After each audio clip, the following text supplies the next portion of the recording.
We kick things off in Texas, where members of the Lufkin PD are handcuffing 33-year-old Tasha Faye Sponsler. After being put in the police cruiser, the handcuffed Sponsler manages to undo her seatbelt. And then, despite officers being near the vehicle, she pulls off a Vegas-level magic trick by, ta-da, wiggling her one hand out of her handcuffs. Sponsler remains calm, looks around, and makes sure the officers are adequately distracted before following up her previous trick with an even crazier encore.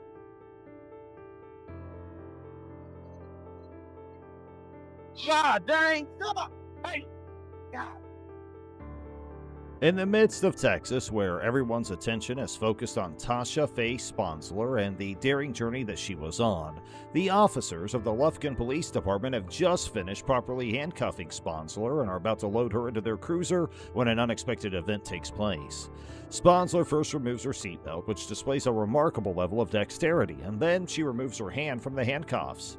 She makes sure to check around carefully to make sure the police are sufficiently distracted, yet despite this, she has nerves of steel. Then Sponsler plans an encore that is utterly mind-boggling to everyone and would be well at home in Las Vegas. This promises to be an exhilarating journey into a world of bold pranks and unexpected turns, and Tasha Faye Sponsler is set to star as the lead character in this episode. Hell.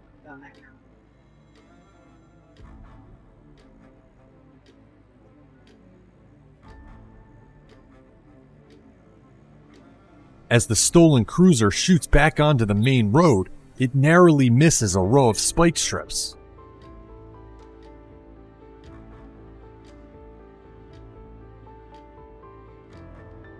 But eventually, the chase comes to a dramatic end.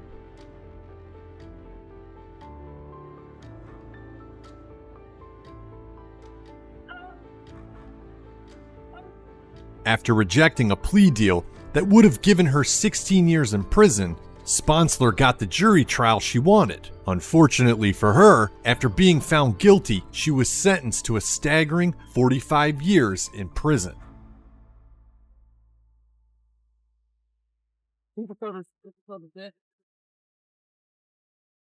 As the stolen cruiser drove back to the main road and narrowly skirted a series of spike strips, the officers who were after it launched into a frenzy of pursuit. The amount of stress that was being endured became increasingly severe with each passing second. The desperate circumstances that the fugitive was in caused her to make a choice that would have severe repercussions. Sponsler was offered a plea bargain that would have reduced the maximum term she faced to 16 years, but she chose to take her chances in a jury trial instead. Her run of good luck had finally come to an end. The judge came to the conclusion that she was responsible for the crime and then stunned everyone in the courtroom by imposing a sentence of 45 years in jail on her. After the spectacular chase was over, Sponsler was left with the sobering awareness that she still had a long and challenging road ahead. It's 1:15 p.m. at the Ready Mart in Spruce Grove, Edmonton.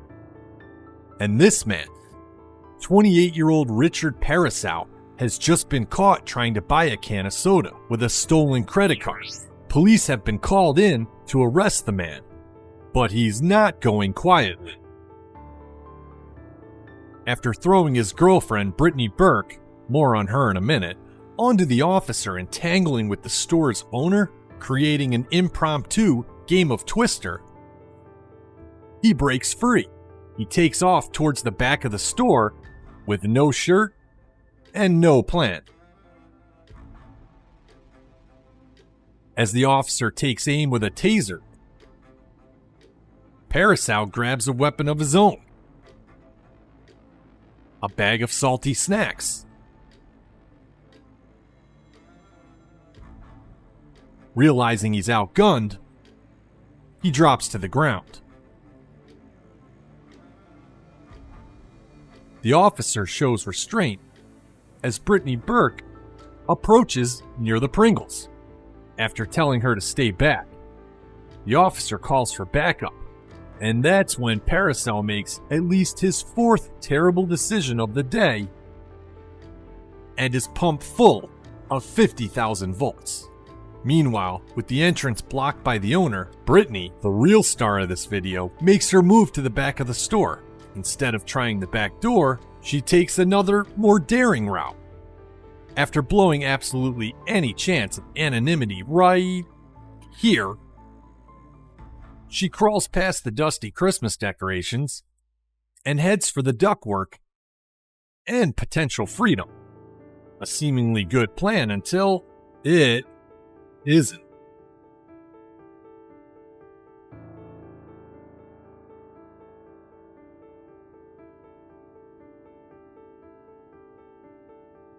After using aisle 5 to break her fall, Burke miraculously walks away and finally decides to surrender. Backup arrives, and both Parasau and Burke are arrested. As the store's owners pick up the pieces of their ceiling, Parasau and Burke picked up 11 charges, including using a stolen credit card, resisting arrest, and assaulting a police officer. Disarray broke out in the Spruce Grove, Edmonton location of Ready Mart around 1:15. The 28-year-old Richard Parasau was apprehended while attempting to use a fraudulent credit card to buy a Coke. When the police arrived to arrest him, he caused a commotion by throwing his girlfriend, Brittany Burke, who would turn out to be quite the character in her own right, at one of them. The shopkeeper got caught up in the confusion, and before long they had an impromptu game of Twister on their hands. Parasau stripped off his shirt and made a hasty retreat to the store's rear. Parasau dodged the officer's taser by brandishing a bag of salty snacks. Being aware of his inferiority, he wisely lowered himself to the earth. Brittany Burke, meantime, made her move, silently slinking past dusty Christmas ornaments and into the ducts. In aisle 5, her audacious plot to flee backfired as she smashed through a ceiling tile. When reinforcements arrived, Parasau and Burke were arrested and the store's owners were left to pick up the pieces. Parasau was hit with a whopping 11 offenses, including theft, assault, and resisting arrest. Taking a more straightforward approach is the alleged suspect caught on camera in this next video released by the NYPD. As she approaches the cashier at this Burger King in the Grand Concourse section of the Bronx, there seems to be nothing out of the ordinary about this customer until she dives across the counter and takes a stab at the open cash register, swiping $250. Going above and beyond the call of duty, additional staff step in.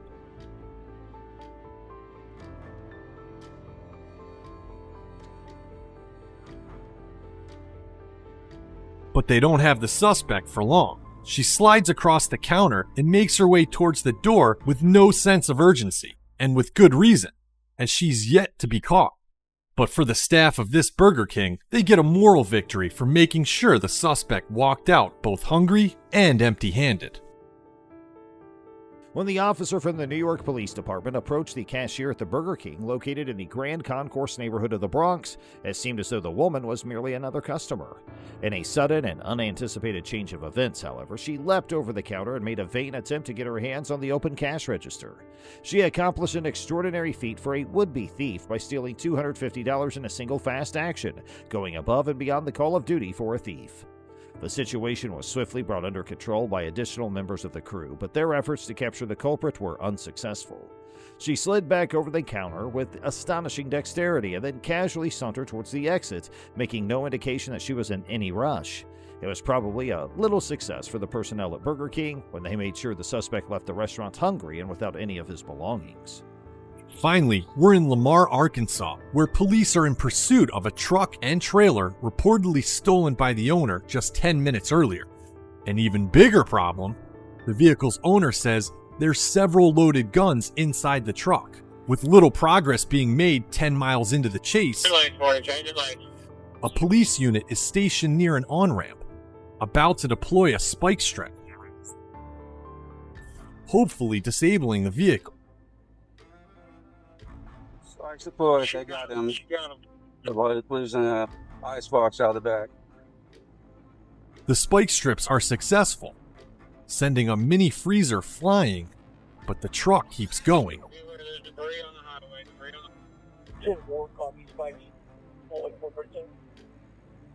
Looks like we got a front driver's side tire, 68 miles an hour, westbound. Then, 2 miles further down the highway, He's on the rim. He's about to come to a stop here soon. Just for the we're pulling over on the shoulder just for Franklin County. Before the officer can get his car in park, the truck door swings open. It's the moment of truth for this pursuing officer. As the driver exits, they could be concealing a weapon, or not concealing anything at all. Get on the ground! Get on the ground!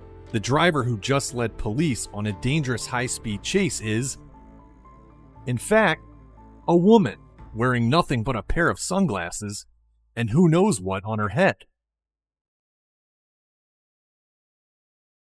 Get on the ground! Get on the ground! Get on the ground! Police tackle the woman and place her under arrest. The suspect, later identified as 48-year-old Deidre Lewis, was charged with aggravated assault, theft, reckless driving, and fleeing. Whew. They had followed the track of the stolen truck and the trailer all the way to Lamar, Arkansas. 10 minutes after reporting the theft, the owner revealed a more pressing concern. He said that the stolen vehicle contained loaded firearms. Tensions were high when a police team waited at an on-ramp and got ready to use a spike strip after a 10-mile chase. Success! A small freezer was launched into the air by the strip, but the truck kept on. However, at 68 miles in, the front driver's side tire gave out, and by the time they got another 2 miles down the road, the truck was on its last legs.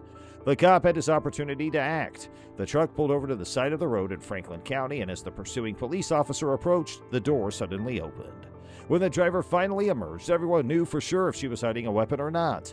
The fast command came, "Get on the ground, get down here." It was then revealed that the woman behind the wheel during the high-stakes police pursuit had been wearing only sunglasses and a peculiar headpiece. Officers swarmed in and arrested the culprit, a 48-year-old woman named Deidre Lewis, who was charged with aggravated assault, theft, reckless driving, and eluding police. Hey, what the? Hey! No! On February 12, 2023, Officer Kyle Howe of the Toledo Police Department detained and physically assaulted a couple without any apparent justification. Officer Howe spotted a speeding vehicle on the highway and pursued it with his emergency lights activated. After pulling over the driver, Mr. Romero, Officer Howe alleged that he was driving above the legal speed limit. Good evening. Good evening. What's the hurry tonight? Nothing. I just picked up my girlfriend from work. Okay. Do you know how fast you were going? 75 maybe. Okay. I do at 77. You got your driver's license, insurance? I do. Despite Mr. Romero's compliance in providing his identification, Officer Howe also requested the passenger's ID, although it was not legally required. Okay. Does she have an ID? She does. Sorry.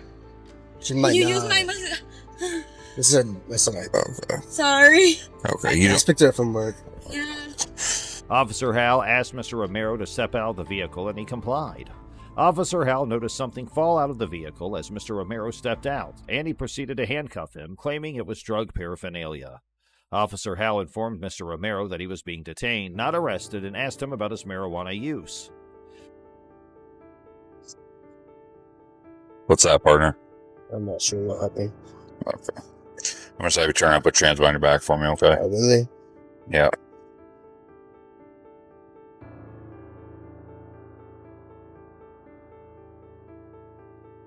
.45 1 detained.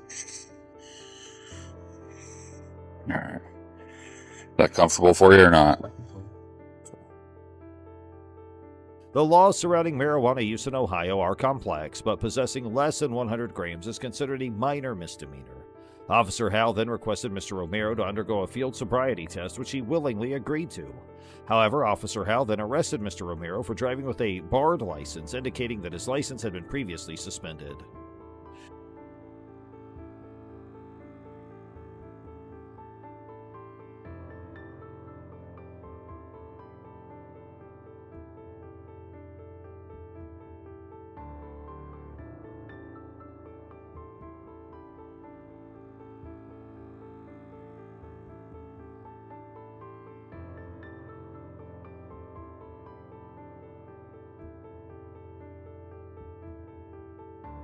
The situation escalated when Officer Howe aggressively grabbed Mr. Romero, slammed him onto the patrol vehicle's hood, and threw him to the ground despite no signs of resistance. And then another officer arrived and unlawfully arrested the passenger, Miss Jasmine. Dashcam footage captured Officer Howe's use of excessive force and false accusations against Mr. Romero. Despite Mr. Romero's retaliation against the unjust treatment, Officer Howe continued to assault him.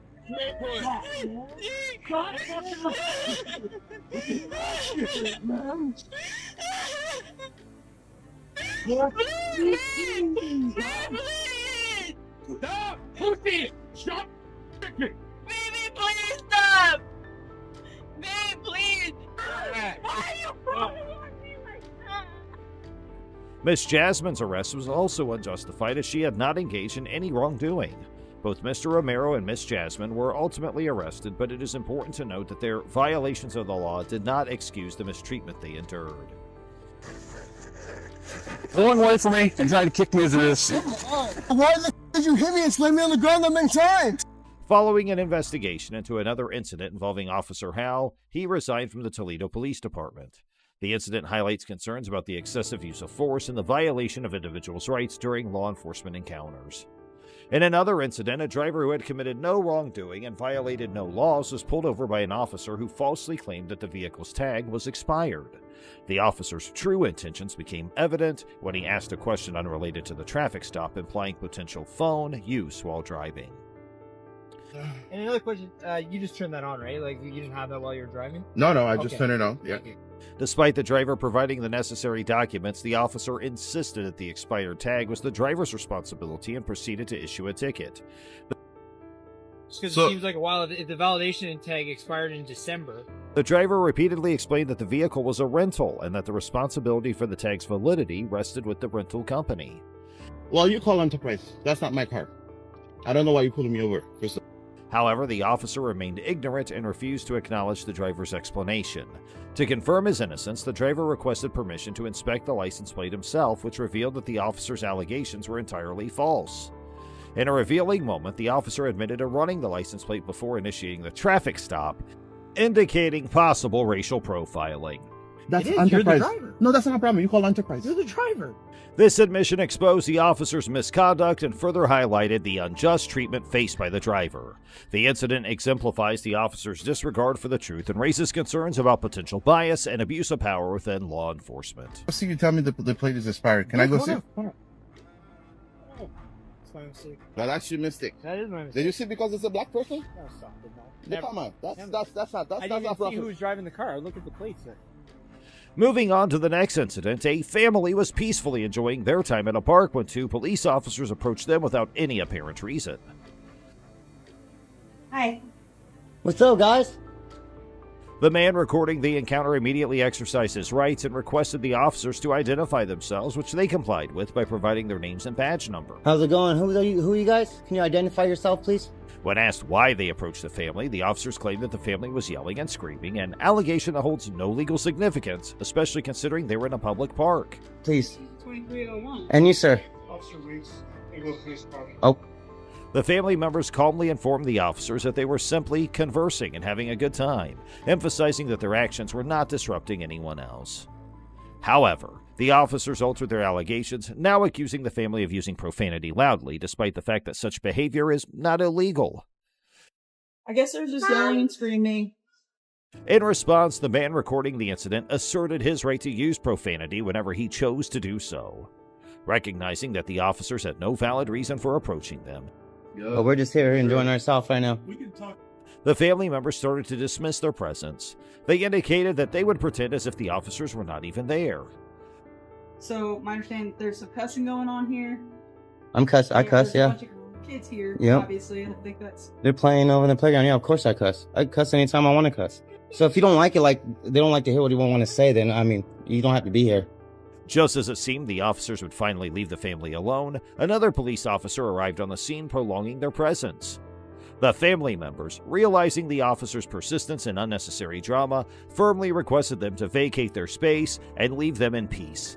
Although the officers seemed dissatisfied with the lack of disturbance from the family, they eventually departed, realizing their attempts to provoke a reaction had been unsuccessful. Oh, no, I'm talking to my people right now. There's another one coming up right now. In this terrifying incident, a young woman named Taylor Brown was subjected to harassment and assault by over 6 police officers without any apparent reason. On February 9, 2023, 18-year-old college student Taylor Brown was at the Normal Police Department in Illinois for an interview regarding a fire that occurred at her residence earlier that day. Despite waiting for the detective for around 40 minutes, Brown expressed her fatigue and requested to leave. Okay, and we're going to seize your phone. Why? Because the fire's under investigation. I need to know what my So you can hand me the phone, or I can take the phone. But I need to know what my phone's being. They're not telling me a reason why my phone's being. I just did. But you said it's under investigation, which I So listen to me. The fire. That's her phone? So the fire is going to be under investigation, and your phone's going to be seized. Is Shay? Yes, everybody's phone's being seized.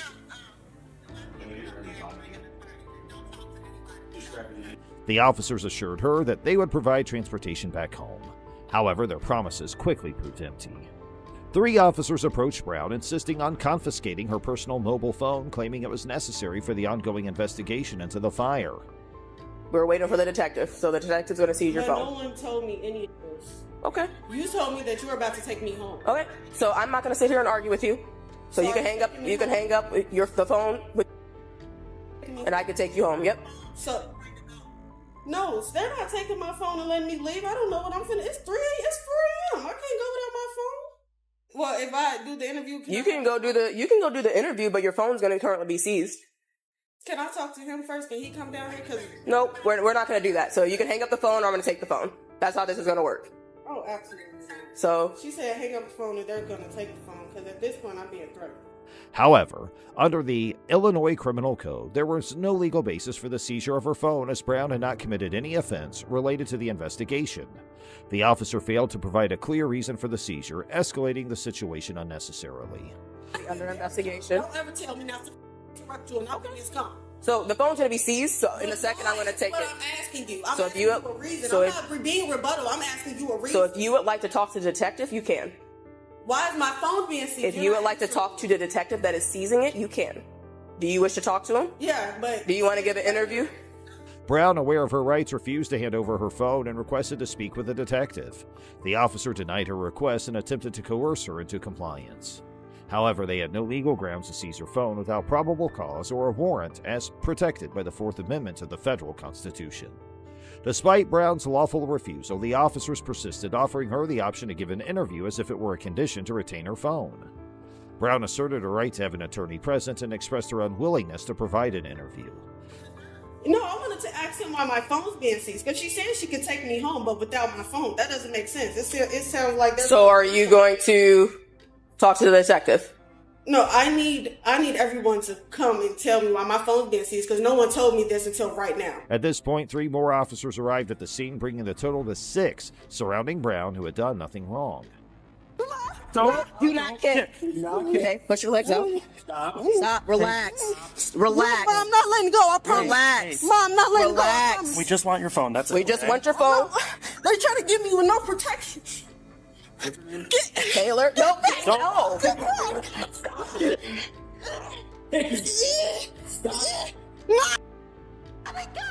Stop kicking. Stop kicking. Mom, they're trying to get me. Hey, Taylor, give me your hand. Give me your hand.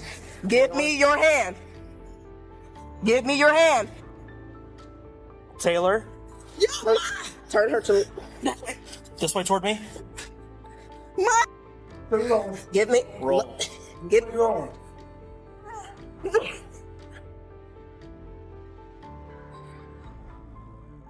Give me your hand, Taylor. Which way we roll? Give me your hand. I almost. I'm going to keep doing the pressure point until you let go. Let go. Stop his hand. Release your hand. During the altercation, the officers forcibly attempted to take Brown's phone from her, leading to a physical struggle. One officer used pressure tactics near Brown's collarbone to gain compliance, despite her lack of criminal behavior. I'm filing the case as soon as I get off this floor. Move. You all have no right. I came down here willingly because you're a black woman. Get up. Okay. Hold on. I want you to think about how you're doing another black woman. Okay. Where you go to... Relax. Relax. You just put me in handcuffs and I came down here willingly. They need up here. Double lock. Hold on. Let me I tighten them came up. down here willingly. And y'all just okay with this. All of y'all. And you a black woman. You are a black African American woman. property. Oh, that was mine. Where's the phone at? You're black. Look at it. All right, we're going this way. They're white. I expect it from them. All right. You're black, dude. Okay, you also kicked me in the head, so. You also, I came down here willingly because I trusted you. And look at what you're doing. Are you willing to provide a statement or no? The use of force by the officers was excessive and unjustified considering that Brown had not committed any offense. Eventually, Brown was placed in handcuffs and the detective informed her that her phone was being seized. Do you want to provide a statement? My detective, I need to talk to her. I need an attorney present. You can, okay. I need a lawyer. You can take her to jail. All right. Take me to Where's her jail? property? Whatever charges you guys have. You have resisting and aggravated battery of a police officer. Oh my God! Okay, I'll do the interview. You still have the charges. I didn't aggravate you. You assaulted me. Okay, so relax. You assaulted me. I'm 18 years old and you assaulted me. Of course I'm aggravated. I wasn't resisting arrest. You didn't say that I was under arrest. You're being arrested. I asked you, so listen, I asked you to provide your phone and you refused, okay? When you you didn't give me a reason. So, nope. I said your phone was being seized. You said never gave me the reason. Don't interrupt me. Don't interrupt me. I said your phone was being seized. I asked you the reason. You several times I trusted you. That's why I came. You did not hand me your phone. Brown, steadfast in her rights, requested a lawyer, prompting the detective to order her arrest. The officers charged her with resisting arrest and aggravated battery of a police officer, despite lacking any valid grounds for such charges. Scared, hello, you would do the same thing. Cuffs still be double locked if they weren't double locked back. They weren't. Go ahead and double lock them. Double lock them? I can't move. Are you guys serious right now? How are you gonna do this to me? I'm like, bro, I just got out of high school and you guys are scaring me. Following her ordeal, Brown filed a civil lawsuit against the officers for violating her Fourth Amendment rights and causing physical and emotional harm. She seeks compensatory and punitive damages for the trauma she endured during the incident. Brown's mother expressed her concern, hoping that no other mother would have to go through a similar experience. The lawsuit is ongoing, highlighting the need to hold law enforcement accountable for their actions and protect the rights of individuals like Taylor Brown, who experienced unjust treatment and unwarranted aggression from those sworn to protect and serve.